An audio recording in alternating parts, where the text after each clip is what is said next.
गौतम बुद्ध ने अपने जीवन में दुख और उसकी प्रकृति को समझने के लिए अनेक शिक्षाएं दी। उनकी शिक्षाएं हमें यह सिखाती है कि दुख का सामना कैसा किया जा सकता है। यहाँ एक प्रेरित कथा के माध्यम से हम यह समझ सकते हैं कि दुख के साथ कैसे निपटा जाए। कथा इस प्रकार है, दुख का बगीचा। एक समय की बात है, एक गांव में एक व्यक्ति रहता था जिसका नाम राजू था।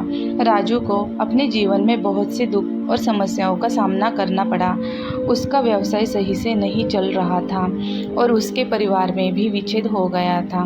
वह हमेशा उदास और परेशान रहता था।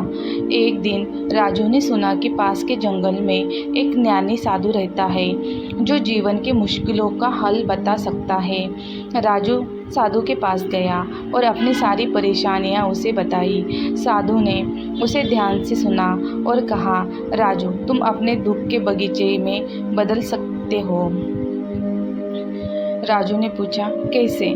साधु ने मुस्कुराते हुए कहा, जब भी तुम्हें दुख का अनुभव हो, उस पर ध्यान दो, उसे अपनी भावनाओं का हिस्सा बनने दो, लेकिन उसे अपने जीवन का नियंत्रक मत बनने दो। जैसे एक बगीचे में फूल और कांटे दोनों होते हैं, वैसे ही जीवन में सुख और दुख होते हैं। गुरु की बातों को सुनकर राजू ने सोचा और तय किया कि वह अपने दुखों को समझेगा और उसका सामना करेगा। उसने अपने कठिनाइयों का सामना करना शुरू किया। उसने अपने व्यवसाय में मुश्किलों को सुधारने के लिए मेहनत करनी शुरू की और परिवार के सदस्यों के साथ संवाद बढ़ाया।